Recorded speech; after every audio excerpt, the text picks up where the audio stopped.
Hello guys, स्वागत आहे तुमचं स्पून फीड एज्युकेशनमध्ये पुन्हा एकदा. आपण मागच्या लेक्चरला पाहिलं की exercise that mean practice set number 1.4 आणि आत्तापर्यंत आपण 3 प्रकारचे मेथड पाहिले, जे की लिनिअर इक्वेशन्स इन टू व्हेरिएबलमध्ये यूज करतात सोडवण्यासाठी. तर आत्ता आपण ह्या चॅप्टरमधला कदाचित सर्वात महत्त्वाचा पार्ट जो की आहे ॲप्लिकेशन्स. ॲप्लिकेशन्स म्हणजे काय? तर ॲप्लिकेशन्स म्हणजे आता आत्तापर्यंत आपण गणिती भाषेमध्ये पाहिलं, की आपल्याला हे इक्वेशन्स कसे सोडवता येईल आणि हे इक्वेशन्स काय असतात, ह्यांच्या मेथड्स काय सोडवायच्या. पण आता आपल्याला रिअल लाईफमध्ये म्हणजे आपल्या रोजच्या जीवनामध्ये आपल्याला हे इक्वेशन्स कसे उपयोगात आणता येईल आणि ह्याचा वापर आपण करून कोणते कॉम्प्लेक्स प्रॉब्लेम सॉल्व्ह करू शकतो. तर ते पाहण्यासाठी अ, आपल्याला हा एक चॅप्टर दिलेला आहे, ज्याला आपण applications of linear equations in two variable असं म्हणतो. तर जर कोणी चॅनलला सबस्क्राईब केलं नसेल, तर प्लीज सबस्क्राईब करा आणि तेवढी नोटिफिकेशनची बेल वाजवायला विसरू नका. अ, आपण चांगल्या प्रकारचं कंटेंट आणण्याचा नेहमीच प्रयत्न करतो. तर प्लीज आपण जास्त वेळ न घालवता आता चालू करू. तर ॲप्लिकेशन्स म्हणजे काय आपल्याला समजलं. आपण डायरेक्टच सॉलिड एक्झाम्पलमध्ये बघू. माझ्या एक नजरेत आलं, की तुमच्या पुस्तकांमध्ये सॉलिड एक्झाम्पल जे दिलेले आहे, ते तुम्हाला जे प्रॅक्टिस सेट नंबर 1.5 मध्ये दिलेत, त्यापेक्षा पण थोडेसे अवघड दिलेत. आता जिथं आपल्याला थोडीशी अवघड गणितं दिलेली, ती गणितं करणे हे आपलं काम आहे. कारण की एक्झाममध्ये तुम्ही सांगू नाही शकत ह्याच्यातलं कोणतं येईल आणि त्यातल्या त्यात सॉलिड एक्झाम्पल दिले पुस्तकात, तर त्याचे चान्सेस जास्त होतात, जे की तुमच्या एक्झाममध्ये येतील याचे. तर आपण पाहू. तर हे पहिलं जर का एक्झाम्पल नंबर पाहिला आपण सॉलिड एक्झाम्पलमधलं, तर इथं आपल्याला दिसून येते, की द पेरिमीटर ऑफ रेक्टँगल. आता इथं दिसतंय आपल्याला पेरिमीटर हा एक शब्द आलाय. पेरिमीटर म्हणजे काय आपल्याला माहिती असलं पाहिजे. तसंच rectangle is 40 centimetre. The length of the rectangle is more than double its breadth by 2. Find the length and breadth. आता आपल्याला लेंग्थ आणि ब्रीथ काढायचे आणि आपण काय करू, मी पहिल्यांदा रेक्टँगल काढून घेतो. जसं की इथं आपल्याला त्यांनी सांगितलं होतं, की हा एक रेक्टँगल आहे. आपण समजू हा एक रेक्टँगल आहे. त्याच्या लेंग्थचं माप एक्स आणि ब्रीथचं माप वाय असं आहे. तसंच त्याच्या अपोझिट साइडच्या लेंग्थ आणि ब्रीथचं माप पण सेम असणार आपल्याला कळते कारण की हा रेक्टँगल आहे. आता जेव्हा ॲप्लिकेशन्स आपण सोडवत असतो त्यात तुम्हाला 1-2 गोष्टी समजल्या पाहिजेत. पहिली गोष्ट तुम्हाला गणित नीट वाचता आलं पाहिजे. मी असं का म्हणतोय तुम्हाला पुढे जाऊन कळेल जेव्हा आपण गणित सोडवायला घेऊ तेव्हा. पण पहिली एक गोष्ट तर तुमच्या लक्षात आली पाहिजे, की आपल्याला गणित नीट वाचता आलं पाहिजे. आता इथं जर पाहिलं आपण, जर दुसरं वाक्य पाहिलं, "the length of the rectangle is more than the double its breadth by 2." आता हे वाक्य बऱ्याच मुलांनी ऐकल्यानंतर ते घाबरतात. नक्की लिहिलंय काय? असं त्यांना असं वाटतं. पण आपण थोड्या सोप्या पद्धतीने आपण पाहू. तर आपण चालू करू. तर आपल्याला पहिलं कळतंय, की पेरिमीटर. पेरिमीटर म्हणजे काय? आता पेरिमीटर म्हणजे सोप्या भाषेत समजायचं. आता जी ही आकृती आहे, ह्या आकृतीला आपण जर एका सरळ रेषेत आणलं. मी समजलं, की ही एक लांब रेष आहे अशी आणि ह्या लांब रेषेचेच मी 4 तुकडे केलेत आणि ह्या 4 तुकड्याचेच मी परत रेक्टेंगल बनवले. ह्याच 4 तुकड्याचं रेक्टेंगल बनवलं. समजू एक्स, वाय, एक्स आणि वाय. आता ह्याचंच बरोबर मी रेक्टेंगल कसं बनवणार? हे जर मी असं अ, हे इथपर्यंत घेतलं तर असं एक होईल. परत हे हे साइड अशा घेतल्या तर इकडून हे असं परत असा एक रेक्टेंगल तयार होईल. आता रेक्टेंगल पेरिमीटर म्हणजे काय तुम्हाला माहिती असेल, की सगळ्या साइड्सची बेरीज म्हणजे आपण एका रेषेत जे काही माप येतील ते तुमचे एका रेषेत येतील. आता सगळ्या साइडची बेरीज म्हणजे काय? आता आपण इथं लिहू गिव्हन. आपल्याला गिव्हन काय दिले? There is a rectangle. Given काय आहे? Perimeter of rectangle is perimeter of rectangle perimeter of rectangle is 40 centimetre. Perimeter of rectangle is 40 centimetre. नंतर काय आपल्याला बाकीचं काय गिव्हन दिलेलं नाही. आता आणि बाकीची एक दुसरी कंडिशन दिली. तर रेक्टेंगल तर आहे एवढं कळलं. आता ह्या पहिल्या कंडिशनवरनं आपण असं म्हणू, पहिल्यांदा आपण म्हणू की x be let x be the length of the rectangle. आपण आपल्याला जे काही काढायचंय, जसं की आपल्याला इथं सांगितलंय find the length and breadth असं विचारलं होतं. तर find the length and breadth काढायचंय म्हणजे जे काढायचंय त्यालाच आपण एक्स आणि वाय असं म्हणायचं. जसं की मी इथं म्हणतोय, let x be the length of rectangle, length of rectangle and y be the breadth of rectangle. y with the breadth of rectangle. x आणि y जर ब्रेडथ असेल तर आपल्याला पहिल्या कंडिशन नुसार पहिली कंडिशन काय होती तर पेरिमीटर किती होतं perimeter of rectangle is 40 centimetre. Perimeter of rectangle is 40 centimetre. मग इथे डायरेक्टच आपण म्हणू फ्रॉम फर्स्ट कंडिशन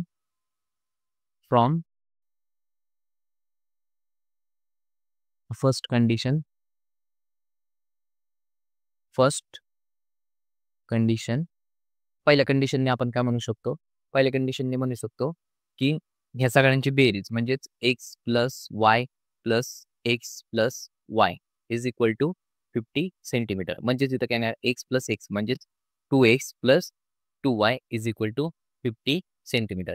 आता बऱ्याच जणांना इथं पेरिमीटरचा फॉर्म्युला माहिती असेल त्यांनी फॉर्म्युला वापरून केलं तरी चालेल. त्यात काय फरक पडणार नाही. आता फ्रॉम सेकंड कंडिशन आपली सेकंड कंडिशनच महत्वाची आहे. हीच कंडिशन बऱ्याच जणांना कळत नाही. फ्रॉम सेकंड कंडिशन काय होती सेकंड कंडिशन काय होती आता इथं जर पाहिलं आपण the length of the rectangle is आता ज्या ठिकाणी इज आलं तिथं आपण इक्वल टू लिहायचं. आता लेंथ ऑफ रेक्टँगल म्हणजे काय आपल्याला माहिती आहे लेंथ ऑफ रेक्टँगल म्हणजे आपण मानले एक्स म्हणजे काय लिहिणार मी इथं एक्स लिहिणार. आता त्याच्या पुढे काय आता the length of rectangle is म्हणजेच मी काय लिहितो इज म्हणजेच काय लिहितो इक्वल टू लिहितो. इजचं मी काय केलं इज इक्वल टू केलं. आता length of rectangle is more than. आता मोर दॅन म्हणजे काय मोर दॅन म्हणजे ऍडिशन. आपण काय करू मोर दॅन म्हणजे ऍडिशन म्हणजे मी ऍडिशनचं चिन्ह दिलं. पण काय कुणाच्या मोर दॅन डबल इट्स ब्रेड त्याची ब्रेड किती होती आपण वाय म्हणजे वाय मोर दॅन डबल म्हणजे 2 इंटू वाय डबल असेल तर 2y ट्रिपल असेल तर 3y. तसंच डबल इट्स ब्रेड बाय म्हणजे प्लस 2. आता इथं प्लस म्हणजे काय आलं प्लस म्हणजे इथं मोर दॅन शब्द होता तेव्हा मी प्लस घेतलं. लेस दॅन असतं तर निगेटिव्ह घेतलं असतं. डबल आलं म्हणून मी इथं 2 घेतलं. हाफ म्हणलं असतं तर अपॉन 2 घेतलं असतं. ह्या प्रकारच्या गोष्टी ज्या ह्याच्यात लिहिल्या आता तुम्हाला हे वाक्य सोपं वाटेल. आता बघा the length of the rectangle is more than more than म्हणजे addition more than the double म्हणजे 2 इंटू ब्रेड म्हणजे आपण इथं मानले वाय ब्रेड इंटू म्हणजे 2 into Y. The length of rectangle म्हणजेच काय आलं एक्स इक्वल टू ई झालं म्हणून इक्वल टू नंतर 2 इंटू वाय प्लस बाय 2 म्हणजे 2. आता हे तुम्हाला समजलं असेल असं मी कन्सिडर करतो आणि पुढे जातो. आता आपल्याला 2 इक्वेशन मिळाली. आपण ह्या इक्वेशन नंबर 1 म्हणलं आणि ह्या इक्वेशनला नंबर 2 म्हणलं आणि आता आपण सॉल्व्ह करायला घेतली इक्वेशन नंबर 1 आणि 2. आता हे आपल्या फॉर्मॅटमध्ये नाही म्हणजे आपण आपल्या फॉर्मॅटमध्ये करून घेऊ x minus 2y is equal to 2. आता 2y इथे इक्वल टू साईनच्या राईट साईडला होता तो लेफ्ट साईडला गेल्यानंतर तसं झालं. तर आता मी हे जे इक्वेशन आलं ते इक्वेशन नंबर 2 म्हणलं आणि आता आपण सोडवायला सुरुवात केली हे इक्वेशन तर आपल्याला कळेल की 2x प्लस 2y अपॉन म्हणजेच x minus 2y is equal to 50. आता इथे सेंटीमीटर लिहायची काही गरज नाही इज इक्वल टू 2. आता इथे सोडवताना आपल्याला दिसतंय की वायचे जे कॉन्स्टंट आहेत वायचे कॉन्स्टंट सेम आहेत आणि त्यांचं साईन पण डिफरंट आहे. म्हणजे आपण डायरेक्ट ऍडिशन करू शकतो आणि आपल्याला फायनल उत्तर मिळेल 2x प्लस एक्स म्हणजे 3x. हे 2y कॅन्सल झालं is equal to 50 plus 2 52. X is equal to 52 by 3. 3 1 3 3 ने 3 आणि 3 चौक 12 म्हणजे एक्सची व्हॅल्यू आली 14. आता substituting x is equal to 14 in equation number 1. Equation number काय होतं आपलं इक्वेशन नंबर 1 होतं 2x plus 2y is equal to 50. 2x plus 2y is equal to 50. आता इथं आपण दुसऱ्या इक्वेशन मध्ये पुट केलं असतं एक्स इज इक्वल टू 14 तरी चाललं असतं. 2 into 14 plus 2y is equal to 50. 2y is equal to 14 दोन्ही 28 अधिक is equal to 50. 2y is equal to 50 minus 28 that means 22. y is equal to 2y is equal to 22 by 2 that means y is equal to 11. आता आपल्याला कळलं की एक्सची value किती आली एक्सची value आली 14 आणि वायची व्हॅल्यू आली 11. म्हणजेच आपलं फायनल आन्सर असं येणार फायनल आन्सर येणार therefore the length of the given triangle the length of given rectangle rectangle is 14 centimeter and breadth is 11 centimeter. हे अगदी सोपं गणित होतं. आता जसं आपण पुढची गणितं पाहत जाऊ तसं तुम्हाला कळेल की ह्याची काठिण्य पातळी किती प्रमाणात वाढते. तर आता मी दुसरं गणित घेतो. दुसरं गणित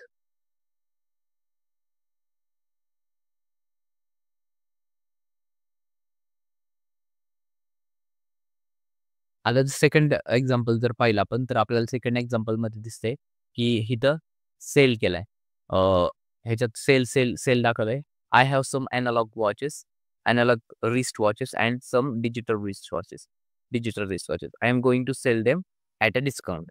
तर पहिल्या दिवशी जो सेल फर्स्ट होता त्याच्या दिवशी त्यांनी 11 एनालॉग वॉच विकले आणि 6 डिजिटल वॉच विकले आणि त्याला एवढे पैसे मिळाले.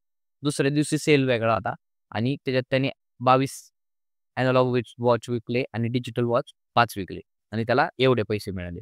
तर आता आपल्याला काय करायचं, find the selling price of the wrist watch of each type.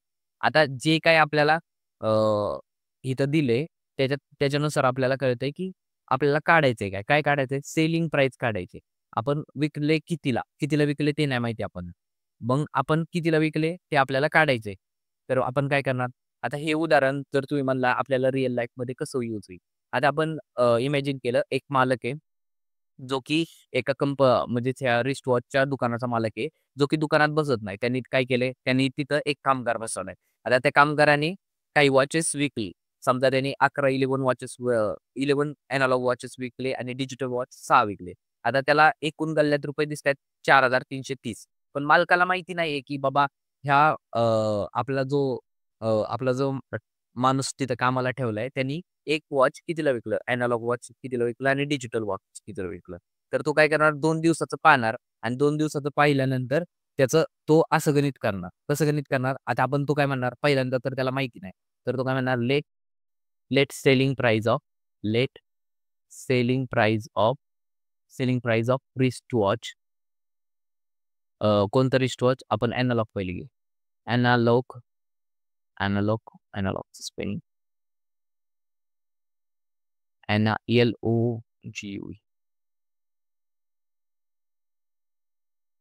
Analogue watch analogue watch is X rupees. आता पहिले X रुपीज समजू. तसंच आपण selling price of digital watch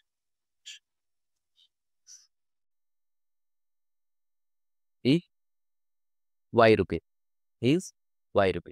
आता इथं तुम्ही कोणतेही व्हेरिएबल घेऊ शकता. आता आपल्याला कळलं की एनालॉग वॉच X विकलेत आणि डिजिटल वॉच Y विकलेत. आता आपण असं समजलं. आता पहिली जी कंडिशन आपल्याला इथं दिसते, ही कंडिशन आहे पहिली. पहिल्या कंडिशननुसार आपल्याला दिसतंय एनालॉग वॉच किती विकले गेले? 11. आता जर त्याने X रुपयाला विकले असेल, म्हणजे आपण Xच्या ऐवजी आपण ₹10 घेऊ. आता आपण समजू ₹10 एक वॉच विकला असेल. तर एकूण 11 वॉच विकले. तर एकूण पैसे त्याला किती भेटायला पाहिजे? 10 गुणिले 11 असे भेटायला पाहिजे. तसंच आपण आता इथं काय म्हणतोय? आपण म्हणतोय की X वॉच विकले.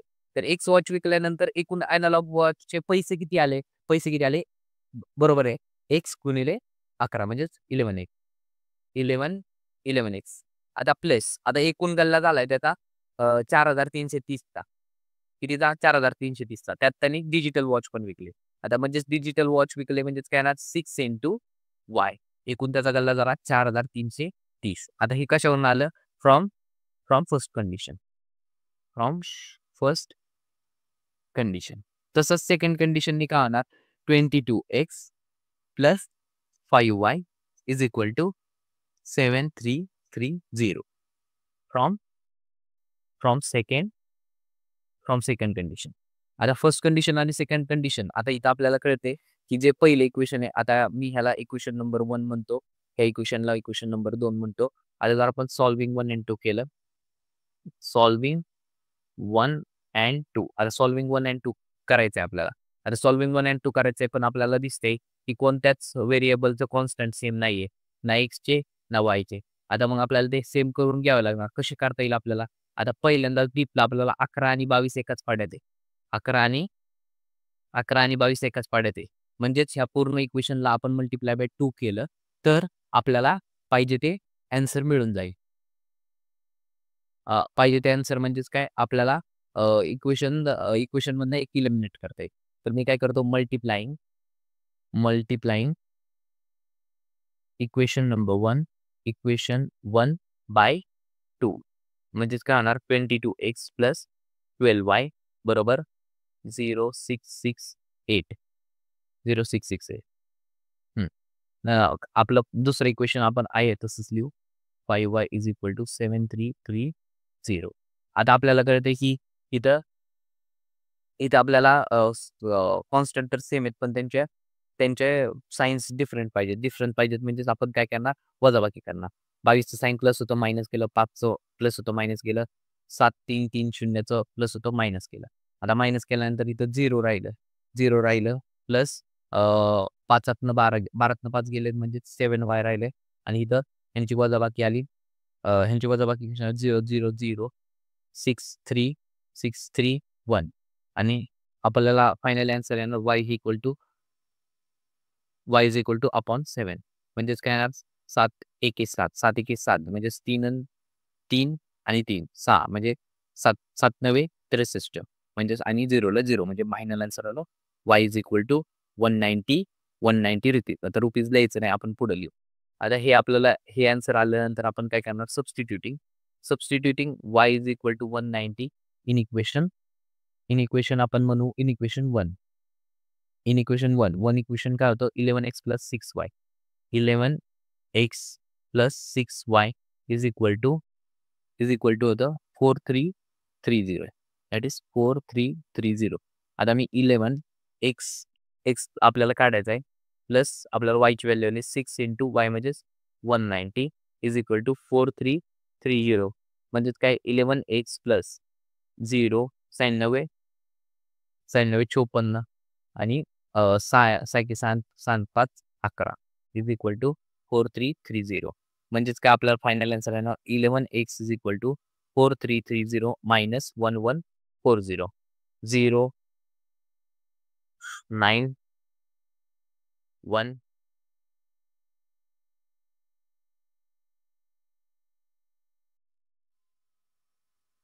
3 11x is equal to am I right, that is 0 9 4 13 3 1 2 3 3 आणि 4 बरोबर आहे. आता हे आपलं फायनल आन्सर आलं x is equal to 3190 by 11 11 दुने 22 आणि 11 9 99 म्हणजेच x इज इक्वल टू 11 दुने 22 आणि हे आपलं फायनल आन्सर आहे x is equal to 290. Therefore आता जे फायनल आन्सर आले therefore selling price of analog wristwatch is 290 rupees. तसंच and selling price of digital wristwatch is 190 rupees. हे आपलं फायनल आन्सर आलं. आपण जर पुढचं एक्झाम्पल पाहिलं, एक्झाम्पल नंबर 3 पाहिलं, एक्झाम्पल नंबर 3 मध्ये आपल्याला इथं डिस्टन्स स्पीड फॉर्म्युला माहीत पाहिजे, तरच तुम्हाला हे गणित सुटेल. तरी मी सांगणारच आहे, तर स्टे ट्यून. इथं जर आपण परत पुढच्या एक्झाम्पलकडे गेलो,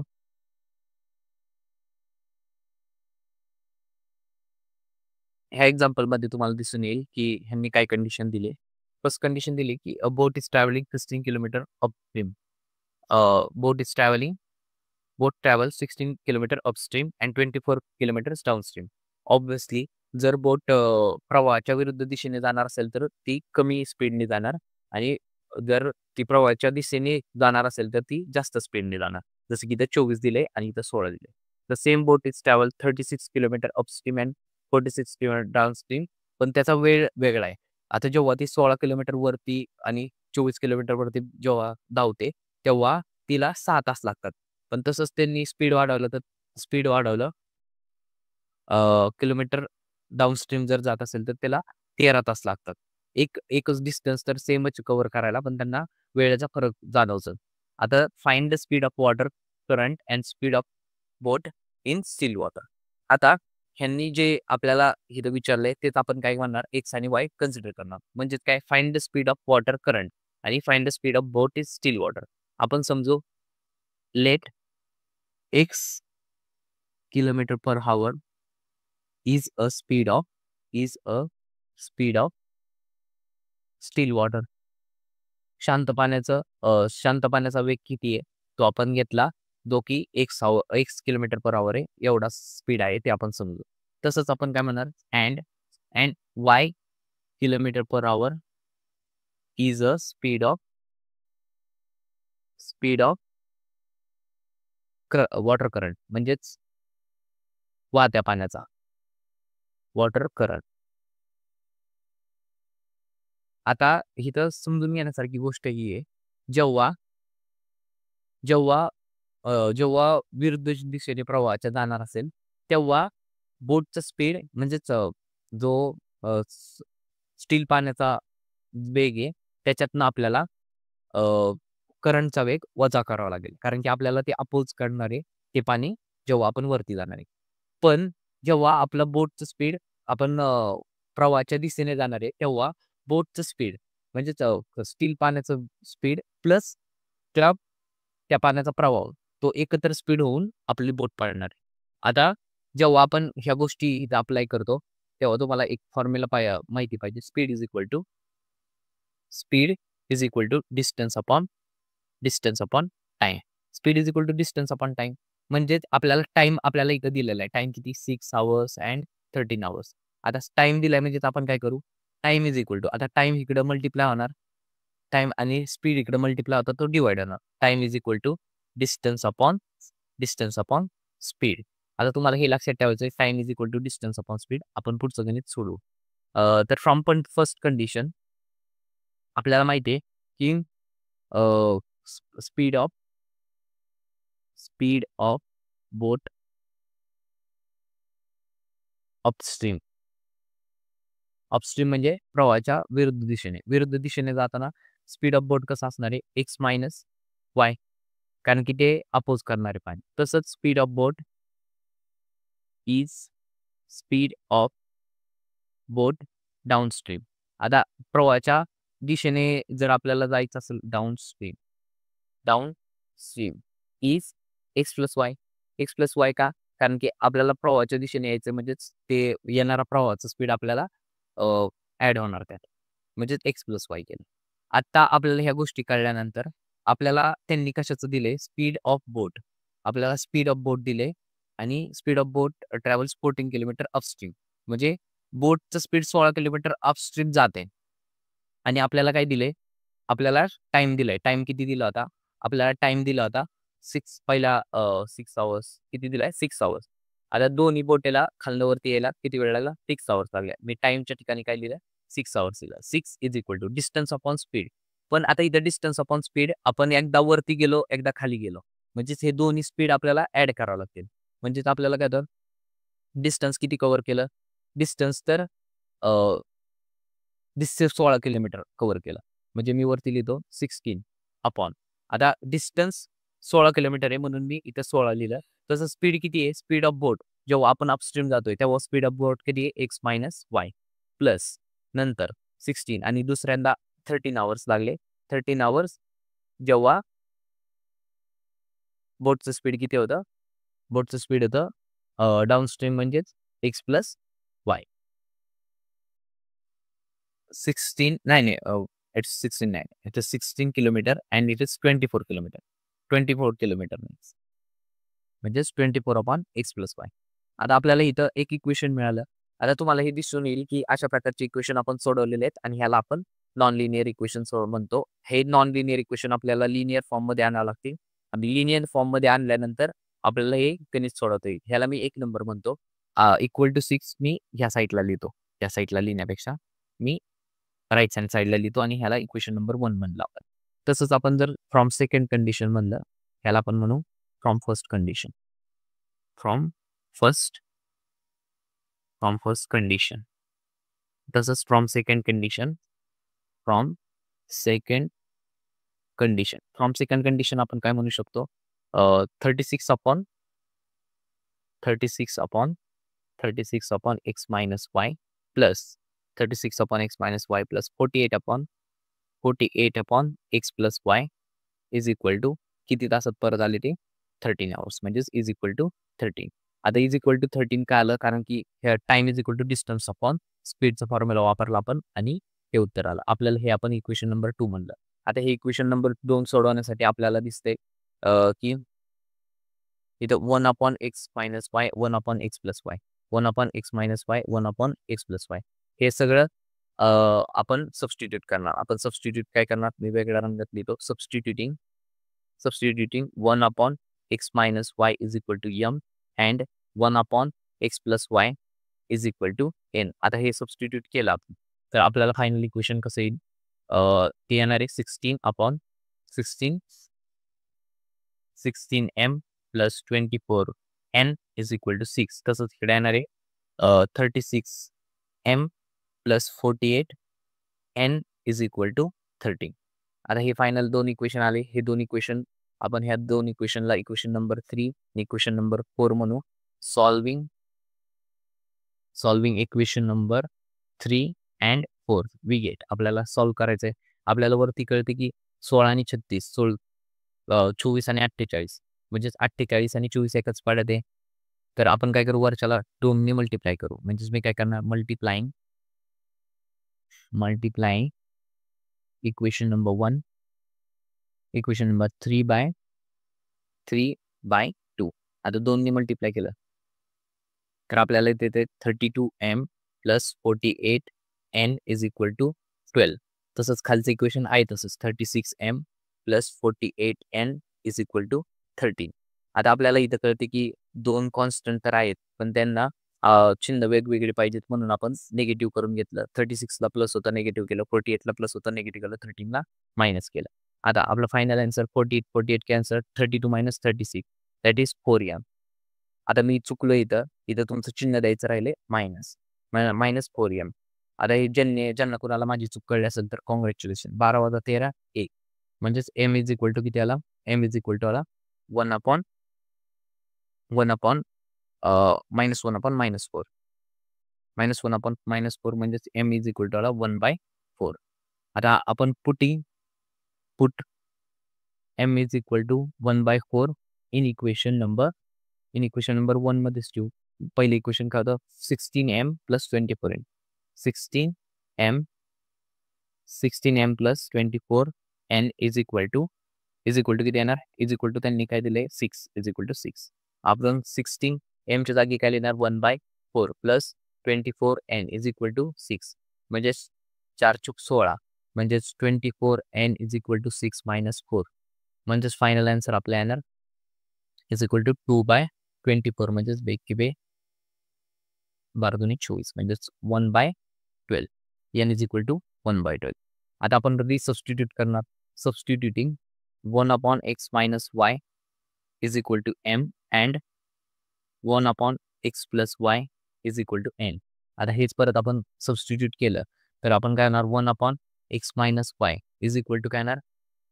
इज इक्वल टू येणार 1 आपलं एमची व्हॅल्यू किती आली ती 1/4 म्हणजेच आपलं फायनल आन्सर. आता हे तर तुम्हाला माहिती आहे आपण हे न्यूमरेटरचं डिनॉमिनेटरचं न्यूमरेटरला करू शकतो. तर आपलं फायनल आन्सर येणार x minus y is equal to 4. हे इक्वेशन नंबर 6 असं म्हणू. तसंच आपल्याला दुसरं एक इक्वेशन मिळेल x plus y is equal to 12. आता ते कसं येणार ते तुम्ही पाहून घ्या ह्या स्टेपने. म्हणजेच ह्या इक्वेशनला मी 6 ह्या इक्वेशनला मी 7 म्हणतो. आता हे 2 इक्वेशन आपण सॉल्व्ह करायचे पहिले आपल्याला इथे कळते की हे दोघांचं साइन वेगळे आहे म्हणजे आपण ॲडिशन करू शकतो.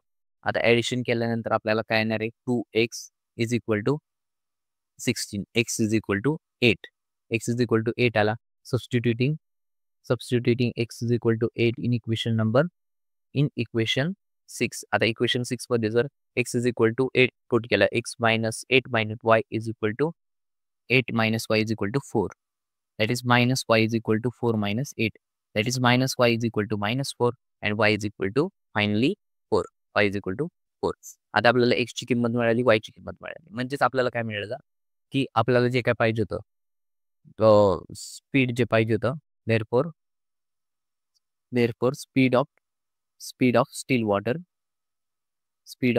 water is 8 kilometer per hour and speed of running water, that is current water किंवा water current is 4 kilometre per hour. हे आपलं फायनल आन्सर आलं. तसं जर आपण एक्झाम्पल नंबर 4 पाहिलं की इथं आपल्याला काय काय दिलंय, आपण पहिल्यांदा एक्झाम्पल वाचून घेऊ. द सर्टन अमाऊंट ऑफ, आता काहीतरी अमाऊंट आहे इज इक्वली डिस्ट्रीब्युटेड. तर महत्वाचं आहे equally distributed among a certain number of student. काही नंबरचे स्टुडंट आहेत आणि एक काहीतरी अमाऊंट आहे जी की डिस्ट्रीब्यूट केले प्रत्येक स्टुडंटला. Each would get 2 rupees less if 10 student were more. Obviously जर स्टुडंट जादा असतील तर प्रत्येकाला कमी कमी पैसे येतील. आणि जसंच इच वुड गेट 6 रुपीज मोर आणि 15 स्टुडंट जर कमी असतील तर 6 रुपये प्रत्येकाला जादा येते. आता आपल्याला काय विचारले, find the number of student. आता नंबर ऑफ स्टुडंट आपल्याला फाइंड करायचे. आपण काय number of student and amount distributed किती आहे ते विचारले. आता आपण काय करू, परत एकदा आपले सेम मेथड, जसे की आपण जे काही काढायचंय ते आपण एक्स आणि वाय व्हेरिएबल मध्ये ठेवायचं. आपल्याला काय करायचंय, find the numbers of student. आपण म्हणू let x numbers of student are available. आपण काय म्हणू, x number of student are present. आता प्रत्येकाला पैसे वाटायचे ते. आता किती पैसे दिले, and y rupees amount is equally distributed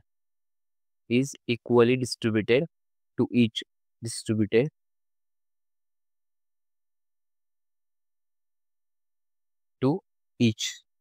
student. इथे each student महत्वाचं आहे. आता प्रत्येकाला एवढी अमाऊंट मिळाली तर आपण काय म्हणू शकतो की एकूण जी अमाऊंट आहे, एकूण अमाऊंट किती असणार आहे. आता समजू आपण जर प्रत्येकाला 10 रुपये दिले आणि 10 स्टुडंट असतील, प्रत्येकाला आपण 10 रुपये दिले आणि 10 स्टुडंट अवेलेबल असतील, तर एकूण अमाऊंट किती खर्च होईल, ती होईल 100 रुपये. आता 100 रुपये अमाऊंट खर्च होईल. तसंच आता इथं आपण असं म्हणू शकतो, therefore total amount distributed is किती आहे, एक्स इंटू वाय ही आपली टोटल अमाऊंट झाली. आता पहिल्या कंडिशन नुसार आपण काय समजू की जी पहिली कंडिशन दिली आहे आपल्याला, फर्स्ट कंडिशन आहे, आपण लिहितो डायरेक्टली फ्रॉम फर्स्ट कंडिशन.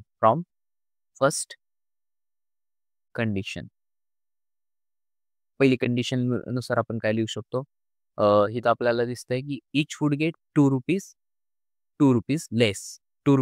आता पैशाचा संबंध कोणाचा आहे, एक्सचा आहे का वायचा आहे, पैशाचा संबंध वायचा आहे. तर मग आपण काय इथे लिहिणार, वाय मायनस 2 रुपीज लेस, 2 रुपये कमी भेटले. पण केव्हा, जेव्हा स्टुडंट किती असतील, स्टुडंट 10 ने जास्त असतील तेव्हा.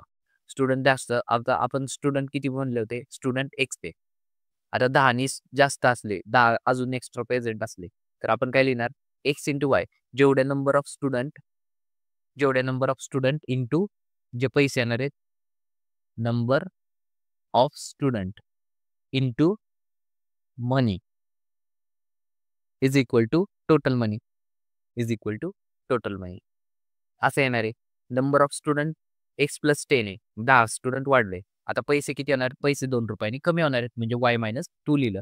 इज इक्वल टू काय येणार, येणार टोटल मनी तर आपल्याला जेवढे आहेत तेवढेच पैसे येणार, म्हणजेच काय येणार, एक्स इंटू वाय. म्हणजेच हे फायनल इक्वेशन कसं येणार आहे, वायने मल्टिप्लाय करू आपण. आता वायने मल्टिप्लाय करताना मी होप करू तुम्हाला समजतच असेल.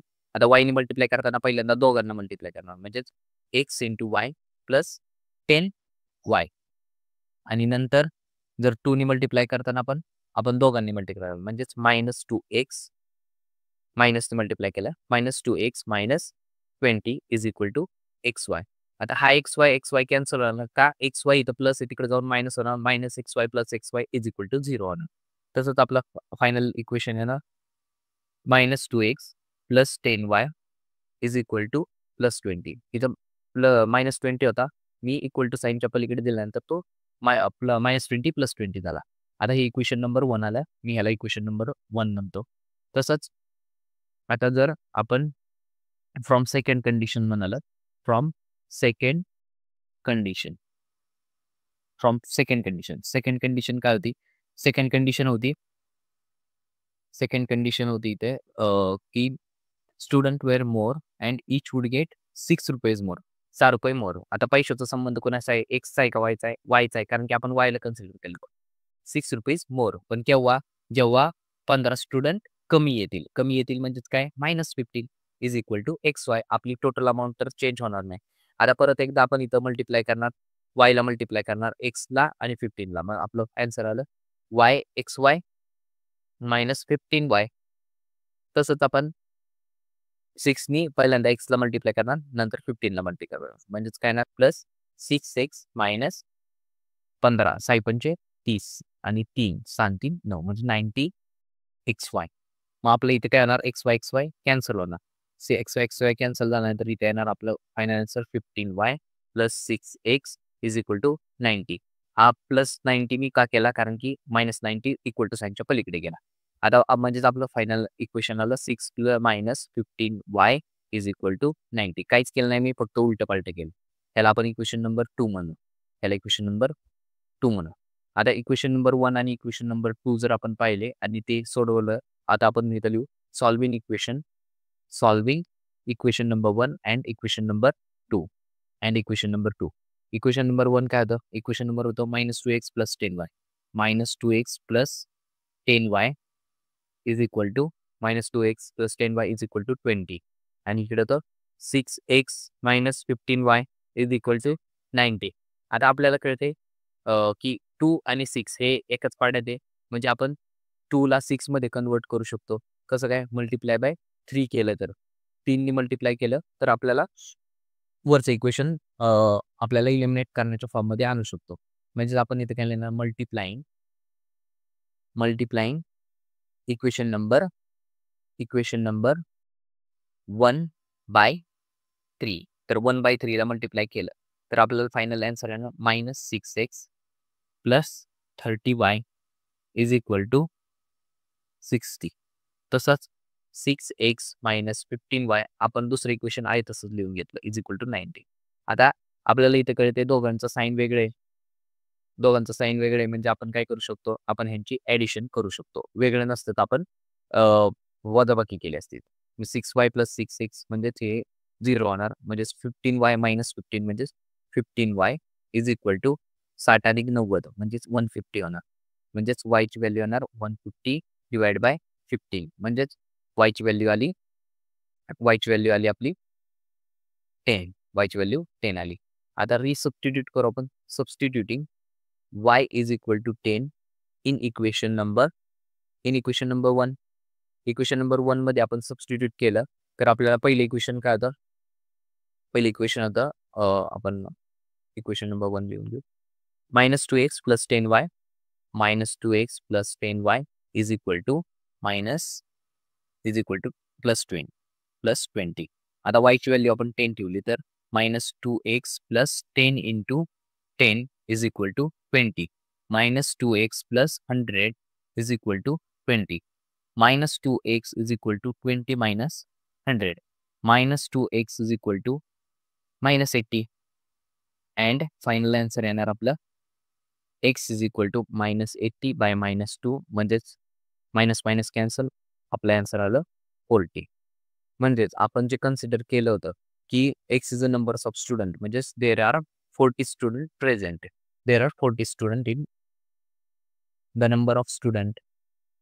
The number of students is 40 and 40 and y ची व्हॅल्यू काय आली? y ची व्हॅल्यू आली 10 and 10 rupees were distributed to each student. To each student. हे आपलं फायनल आन्सर आलं. आता जे फायनल आपलं एक एक्झाम्पल आहे, example number 5. It is one of the म्हणजे मी म्हणू शकतो डिफिकल्ट एक्झाम्पल आहे तुमच्यासाठी, सगळ्यांसाठीचे. आता हे जे एक्झाम्पल आहे, मला असं वाटतं की हे तुमच्या एक्झाममध्ये येण्याचे चान्सेस थोडे जास्त वाटतात. एक तर ते सॉल्ड एक्झाम्पलमध्ये दिले. दुसरी गोष्ट, सॉल्ड एक्झाम्पलमध्ये दिलं असताना ह्याच्यात थोडं तुम्हाला जास्त एफर्ट्स घ्यावे लागतात. आता एफर्ट्स कसे घ्यावे लागणार आहे? मला जर जेव्हा मी तुमच्या एक्झाम्पल पुस्तकातलं सॉल्ड एक्झाम्पल पाहिलं, तर तेव्हा हे जाणवलं की ते एक्झाम्पल जास्त कॉम्प्लिकेट करून गेलंय. आता आपण इथं तेच एक्झाम्पल आपण थोडक्यात आपल्या सोप्या पद्धतीने करण्याचा प्रयत्न करू.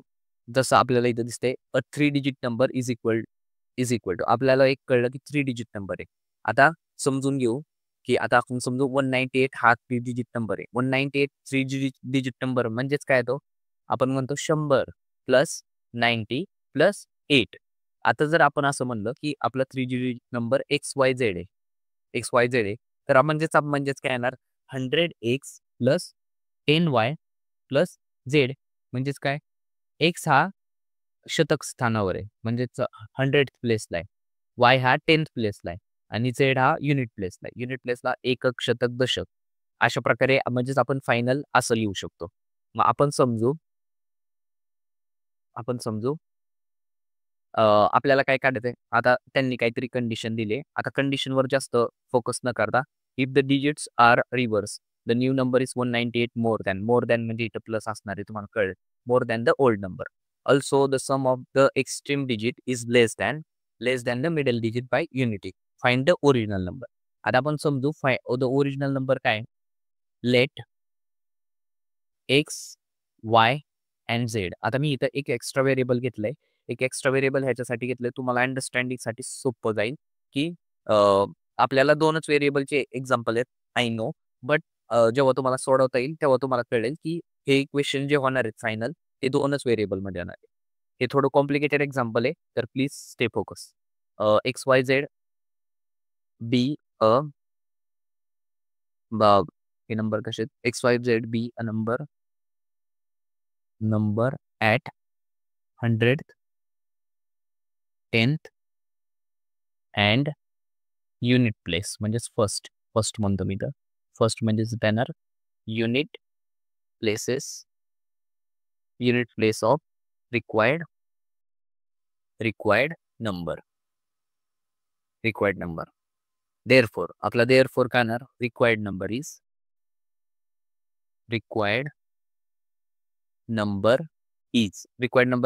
काय येणार आहे? 100x plus 10y plus Z is equal to हा आपला रिक्वायर्ड नंबर आहे. म्हणजेच हा आपला काय आला? रिक्वायर्ड नंबर आहे. हा रिक्वायर्ड नंबर असेल, तर आता त्यांनी कंडिशन काय दिली त्याच्यावरून आपल्याला पाहू. The 3 digit number is equal to 17 times. म्हणजेच 3 डिजिट नंबर कोणता आहे आपला? 100x plus 10y plus Z is equal म्हणजे आपण काय लिहिणार? Equal to 17 times. 17 टाइम्स. आता 17 टाइम्स काय आहे? Sum of its digit. म्हणजे सम ऑफ इट्स डिजिट म्हणजेच काय येणार? X plus y plus z. X plus y plus z. आता हे इक्वेशन आपण सोडवून घेऊ. कसं सोडवणार? एकदम सोपी पद्धत. आपल्याला जे काय येते ते करायचं. 100x plus 10y plus Z is equal to 17x plus 17y plus 17z. तसंच आता हे सगळे आपण ह्या साईडला पाठवू म्हणजे सगळे निगेटिव्ह होते. सगळे निगेटिव्ह झाल्यावर काय होतात? आता इथं 100x होतं मायनस 17x प्लस 10y होतं मायनस 17y प्लस झेड होतं minus 17z is equal to right hand साईडला काहीच नाही राहिलं इज इक्वल टू 0. आता 100 मायनस 17 म्हणजेच येणार 83x प्लस नाही येणार. आता इथं 17ला मोठं संख्या आहे म्हणजेच minus 7y minus 60z is equal to 0. ह्या इक्वेशनला मी इक्वेशन नंबर 1 म्हणतो. आता इक्वेशन नंबर 1 झालं. तसंच आपण फ्रॉम फर्स्ट कंडिशन हे लिहिलं होतं.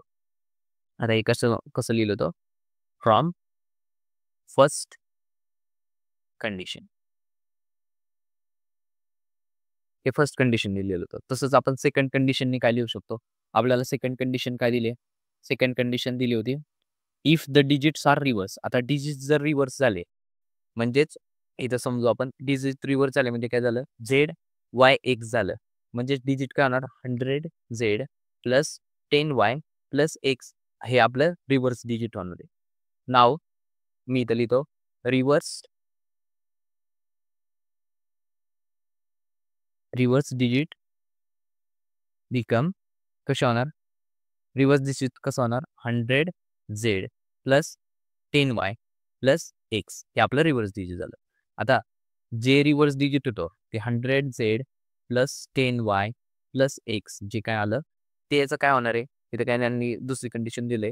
दुसरी कंडिशन काय दिली की the reverse digit if the digit are reverse, digit reverse केले, the new number is 198 more. म्हणजे reverse digit is equal to 198 more than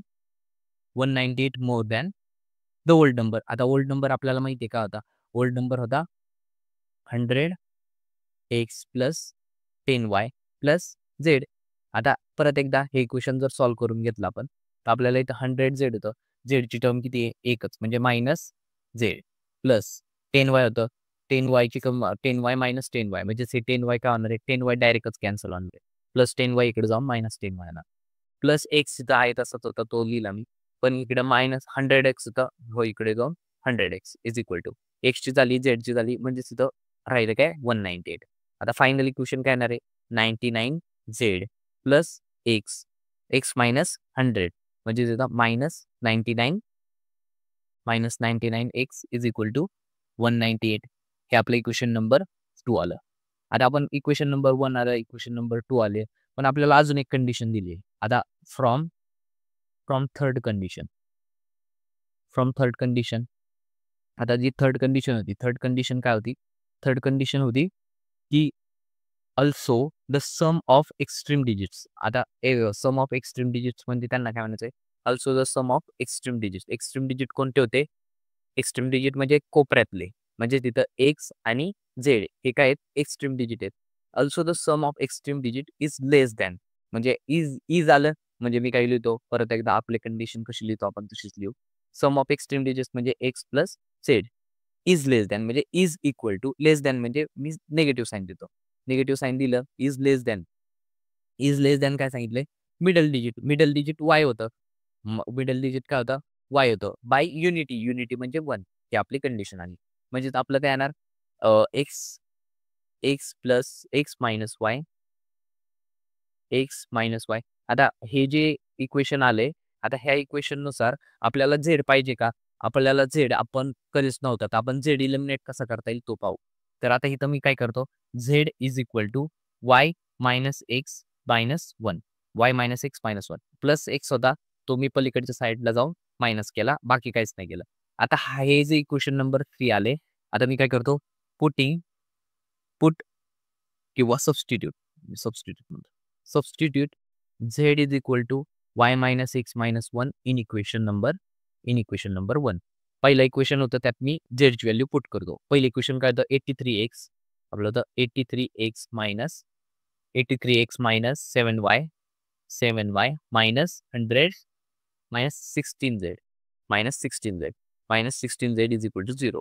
आता झेडच्या जागी मी काय लिहिणार? झेडच्या जागी झेडची नवीन व्हॅल्यू लिहिणार. झेडची जागी झेडची नवीन व्हॅल्यू लिहिली तर आपलं इक्वेशन असेल 83x minus 7y minus 16 into z. Z काय होतं? y minus x minus 1 is equal to 0. आता 83x मी आहे तसं लिहितो, मायनस 7y आहे तसं लिहितो. 16ला आतमध्ये मल्टिप्लाय केलं, मायनसने मल्टिप्लाय करायचं, मायनस 16y.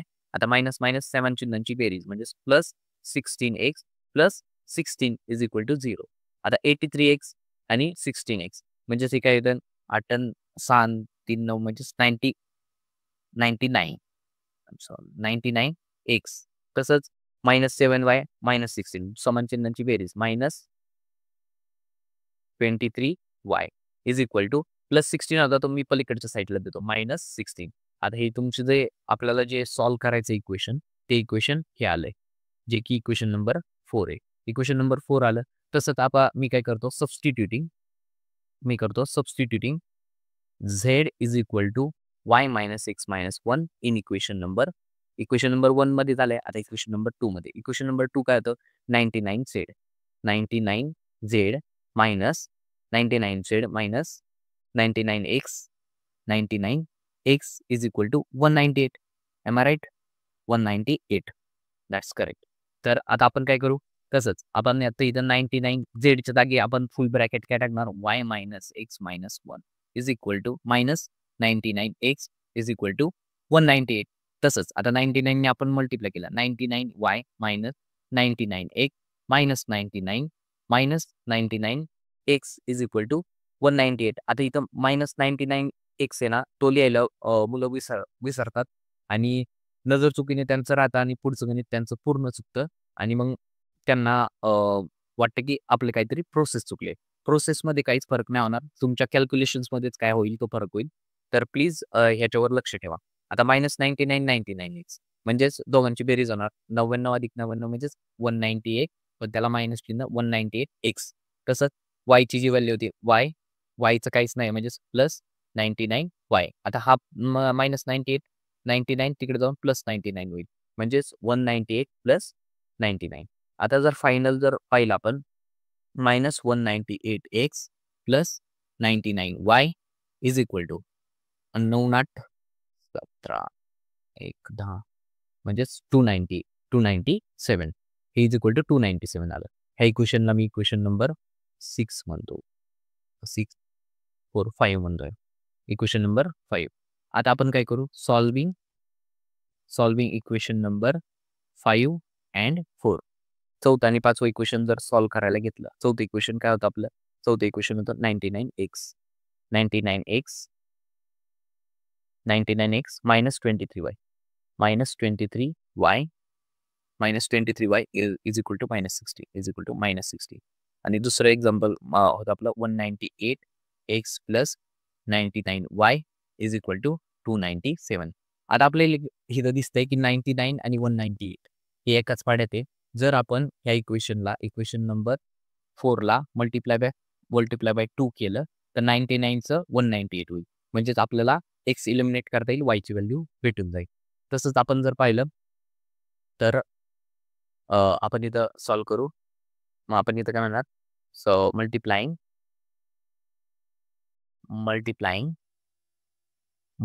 इक्वेशन नंबर किती होतं ते? इक्वेशन नंबर 4 बाय 2 म्हणजे काय आपल्याला काय भेटेल? 99चे होणार 198x minus 23 into 2 23 into 2 means 46y is equal to 16 दुने 32. पण त्याला चिन्ह द्यायचं विसरायचं नाही. मायनस चिन्ह होतं, मायनस चिन्ह दिलं. तसंच आपलं दुसरं जे इक्वेशन होतं इक्वेशन नंबर 5 ते आहे तसंच लिहू. Plus 99y is equal to 297. आता हे इक्वेशन जर सॉल्व्ह करायचं असेल आपल्याला इथं लगेच दिसून येते की ह्या दोघांची जर बेरीज केली, पहिल्याला प्लस आहे दुसऱ्याला मायनस आहे, दोघांची बेरीज केली तर एक्स इलिमिनेट होईल आणि वायची व्हॅल्यू आपल्याला मिळून जाईल. आता आपण जर ॲडिशन केली 198 प्लस 198 कॅन्सल होणार, मायनस होतं. तसंच 46 प्लस 99 मायनस 46 म्हणजेच 99 मायनस 46 केल्यानंतर आपल्याला भेटून जाईल 53y. त्याला आन्सर प्लस चिन्ह येणार 99 मोठी संख्या आहे. म्हणजेच आपण इथं वजाबाकी केली नंतर इथं 5 येणार 6 येणार आणि 265 म्हणजेच y इज इक्वल टू किती येणार? 265/53. आता जर पाहिलं आपण 53 इंटू 3 केलं 53 इंटू 5 करू म्हणजेच 5 तारीख 15 होईल. 5 तारीख 15 5 1 5 5 25 आणि 26 म्हणजेच 265 येते. म्हणजे ह्याला पूर्ण भाग जाते 5 पूर्ण भाग जर गेला 5 तर y इज इक्वल टू येणार y इज इक्वल टू 5. आता रिसबस्टिट्यूट करणार आपण. Substituting y is equal to 5 in equation number 1. In equation number 1ला 1 नाही. In equation number 4. चौथं इक्वेशन काय होतं आपलं? चौथं इक्वेशन होतं 99x minus 23y. 99x minus 23y is equal to काय येणार? Is equal to minus 16. जर y इज इक्वल टू 5 ठेवलं आपण 99x minus 23 into 5 is equal to minus 16. मग नंतर आपल्याला 99x मायनस 5 3 15 5 1 5 जुने 10 आणि 11 115 is equal to minus 16. 99x is equal to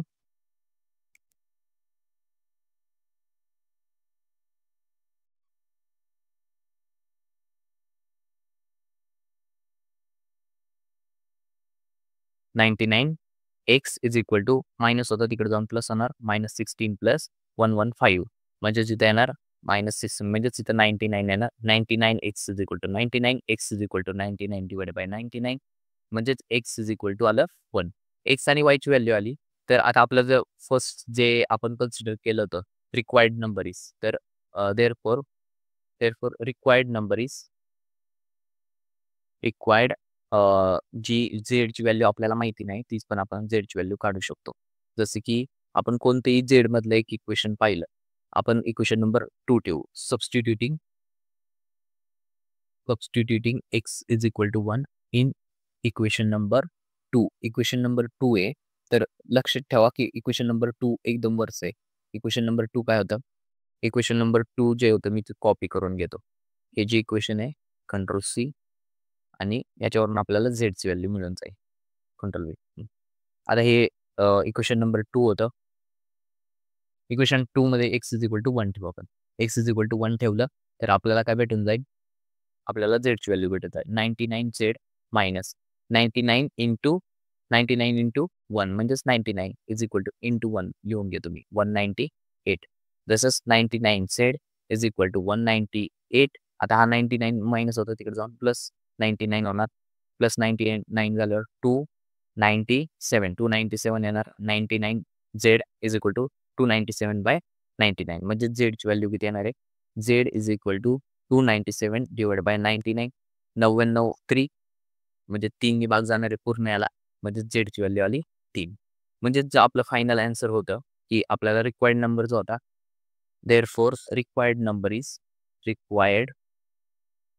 number is आता रिक्वायर्ड नंबर काय होता 100x plus 10y plus z 100x म्हणजे 100 इंटू 1x ची व्हॅल्यू 1 आली प्लस 10y म्हणजे 10 into is equal to 10 into y ची व्हॅल्यू किती आली मला वाटतं y ची व्हॅल्यू आली आहे y ची व्हॅल्यू 5 आली म्हणजेच 10 into 5 plus z is equal to 3 आला म्हणजेच काय 100 प्लस 50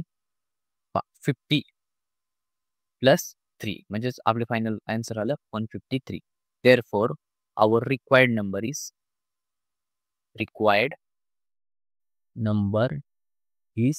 153. तर आजच्या पुरतं एवढंच होतं. Please stay tune for next lecture.